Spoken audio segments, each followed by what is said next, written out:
இந்த வார cook with கோமாளியில் Sujitha அவங்க செஞ்ச மட்டன் கலோட்டி கபாப் ரெசிபி தான் எப்படி செய்கிறதுன்னு பார்க்க போகிறோம். இந்த ரெசிபி எப்படி செய்கிறதுன்னு பார்க்குறதுக்கு முன்னாடி நம்ம சேனல் பழைய சோறு பச்சை மிளகாவை இப்போ தான் ஃபஸ்ட் டைம் பார்க்குறீங்கன்னா ப்ளீஸ் மறக்காமல் சேனலை சப்ஸ்கிரைப் பண்ணிடுங்க.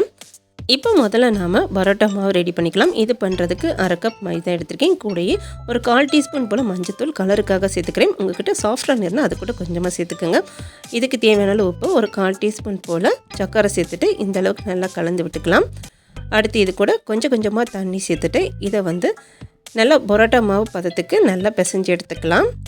இப்போ மாவு நல்லா பிசைஞ்ச பிறகு இது கூட ஒரு 1/4 டீஸ்பூன் போல் எண்ணெய் சேர்த்துட்டு இந்த மாவை திரும்பவும் ஒரு 5 நிமிஷத்துக்கு மாவு நல்லா சாஃப்ட் ஆகுற வரைக்கும் நல்லா பிசைஞ்சிக்கலாம். இப்போ மாவை நல்லா சாஃப்டாக பிசைஞ்சாச்சு. இப்போ இந்த மாவை ஒரு அரை மணி நேரத்துக்கு நல்லா ஊற விட்டலாம். அடுத்து கலோட்டி கபாப் தேவையான மசாலா ரெடி பண்ணுறதுக்கு ஒரு மிக்ஸி ஜாரில் அரை டீஸ்பூன் மல்லி, அரை டீஸ்பூன் பெருஞ்சீரகம், அரை டீஸ்பூன் சீரகம், 1/4 டீஸ்பூன் மிளகு, ஒரு சின்ன துண்டு பட்டை, 3 கிராம்பு, 2 ஏலக்காய், அன்னாச்சி பூவோட இதழ்கள் 2 சேர்த்துக்கிறேன். கூடயே கல்பாசி கொஞ்சம், ஜாதி பத்திரி, அடுத்து ஒரு பிரியாணி இலை, கூடயே ஒரு 6 முந்திரி பருப்பு சேர்த்துட்டு இப்போ இதை தண்ணி எதுவும் சேர்க்காமல் பவுடரை அரைச்சி எடுத்துகிட்டு வந்துடலாம். அந்த மசாலாவை அரைச்சி எடுத்துகிட்டு வந்தாச்சு. இப்போ இது இருக்கட்டும். அடுத்து ஒரு பேனில் 1 டேபிள் ஸ்பூன் போல் எண்ணெய் சேர்த்துக்கலாம். இதில் ஒரு வெங்காயத்தை நீல வாக்கில் கட் பண்ணி வச்சுருக்கேன். இப்போ இந்த வெங்காயத்தை சேர்த்துட்டு வெங்காயத்தை நல்லா பொன்னிறமாக நம்ம நல்லா வதக்கி எடுத்துக்கலாம். இப்போ வெங்காயம் வதங்கிருச்சு. வெங்காயம் இந்தளவுக்கு வதங்கின பிறகு இதை ஆற வச்சுட்டு மிக்ஸி ஜாரில் பேஸ்ட்டாக அரைச்சி தனியாக எடுத்து வச்சுக்கலாம்.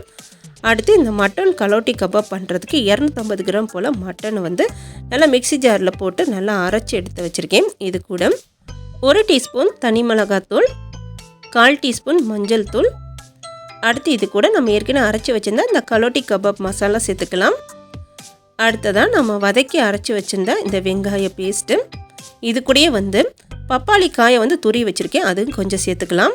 அடுத்து அரை டீஸ்பூன் இஞ்சி பூண்டு பேஸ்ட்டு, இதுக்கு தேவையான அளவு உப்பு, இது கூட 2 டேபிள் ஸ்பூன் போல் பொட்டுக்கடலை பவுட்ரு சேர்த்துக்கலாம். இதெல்லாம் சேர்த்த பிறகு இதை எல்லாத்தையும் நம்ம நல்லா கலந்து விட்டுக்கலாம். முடிஞ்சால் மிக்ஸி ஜாரில் ஒரு 2லேருந்து 3 பல்ஸ் விட்டு நல்லா அரைச்சி கூட எடுத்துக்கோங்க. இப்போ இந்த மட்டனை நல்லா நம்ம மிக்ஸ் பண்ணியாச்சு. அடுத்து இதுக்கு நம்ம தந்தூரி ஃப்ளேவர் கொடுக்கறதுக்காக இந்த மாதிரி ஒரு பவுலில் கறி துண்டு போட்டு எடுத்து வச்சுருக்கேன். இதில் வாசனைக்காக ஒரு ஏலக்காய், ஒரு கிராம்பு, ஒரு சின்ன துண்டு பட்டை சேர்த்துக்கலாம். அடுத்து ஒரு அரை டீஸ்பூன் போல் நெய் சேர்த்துட்டு இப்போ இதை ஒரு 15 நிமிஷத்துக்கு நம்ம அப்படியே நல்லா மூடி வச்சிடலாம். இப்போ 15 நிமிஷம் ஆயிடுச்சு. இந்த தந்தூரி ஃப்ளேவரில் மட்டனில் நல்லாவே இறங்கிருச்சு. இப்போ இந்த மட்டனை திரும்பவும் ஒரு வாட்டி நல்லா நம்ம கலந்து விட்டுக்கலாம். கலந்து விட்டுட்டு கையில் கொஞ்சமாக எண்ணெய் தடவிட்டு இதை சின்ன சின்ன கட்லட் ஷேப்புக்கு நம்ம நல்லா உருட்டி எடுத்துக்கலாம். இது நல்லா தடிமனாக உருட்டாதீங்க, நல்லா மெல்லிசாவே இந்த மாதிரி தட்டி எடுத்துக்கோங்க. அப்போ தான் வேகும் போதில் நம்மளுக்கு ஈவனாக வேகும். இது போல் எல்லாத்தையும் ரெடி பண்ணிக்கலாம். அடுத்து இந்த கலோட்டி கபாப் ஃப்ரை பண்ணுறதுக்கு ஒரு கடாயில் கொஞ்சமாக எண்ணெய் சேர்த்துருக்கேன். இதில் நம்ம ரெடி பண்ணி வச்சுருக்கேன் இந்த கபாப்லாம் சேர்த்துட்டு லோ ஃப்ளேமில் வச்சு 2 சைடு நல்லா திருப்பி போட்டு நல்லா கோல்டன் ப்ரௌன் ஆகிற வரைக்கும் நம்ம குக் பண்ணி எடுத்துக்கலாம். பாருங்கள், இந்த கபாப்லாம் 2 சைடு நல்லா வெந்துருச்சு பாருங்கள். இதை நம்ம தனியாக எடுத்து வச்சிடலாம். அடுத்து நம்ம ஏற்கனவே ஊற வச்சுருந்த இந்த பரோட்டா மாவு நல்லா ஊறி இருக்கு. இதை நம்ம சின்ன சின்ன பரோட்டாவாக நம்ம உருட்டி எடுத்துக்க போகிறோம்.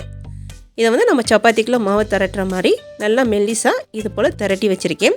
இப்போ இதுக்கு மேலே ஒரு ப்ரஷ் வச்சு இந்த மாதிரி ஆயில் அப்ளை பண்ணி விட்டுக்கலாம். ஆயில் அப்ளை பண்ண பிறகு ஒரு கட்டர் வச்சு இந்த மாதிரி நல்லா மெல்லிசாக லைன்ஸ் போட்டு விட்டுருக்கேன். இப்போ இந்த மாவை 2 சைடு இந்த மாதிரி நல்லா பொறுமையாக எடுத்து விட்டுக்கலாம். இதை எடுத்து விட்டுட்டு இது போல் நல்லா ரோல் பண்ணிவிட்டு இதை கை வச்சே நல்லா நம்ம ப்ரெஸ் பண்ணி எடுத்துக்க போகிறோம். இப்போ இந்த பரோட்டா இது போல் நல்லா மெல்லிசாக நம்ம தட்டி எடுத்தாச்சு. இது போல் மீதம் இருக்க எல்லாத்தையும் நம்ம ரெடி பண்ணிக்கலாம். அடுத்து ஒரு தவாவில் கொஞ்சமாக எண்ணெய் தடவிட்டு நம்ம ரெடி பண்ணி வச்சுருக்க இந்த பரோட்டா எடுத்து சேர்த்துக்கலாம். பரோட்டா சேர்த்துட்டு இந்த பரோட்டா ஒரு சைடு நல்லா வேகட்டும். ஒரு சைடு நல்லா வெந்த பிறகு இது திருப்பி போட்டு இன்னொரு சைடு நல்லா வேக விட்டு எடுத்துக்கலாம். இப்போ இந்த பரோட்டா 2 சைடு நல்லா வெந்துருச்சு. அவ்வளோதான். இந்த வார குக் வித் கோமாளியில் சுஜிதா அவங்க செஞ்ச மட்டன் கலோட்டி கபாப் எப்படி செய்கிறதுன்னு பார்த்தோம். கண்டிப்பாக இந்த ரெசிபியை நீங்களும் ஒரு வாட்டி ட்ரை பண்ணி பாருங்கள்.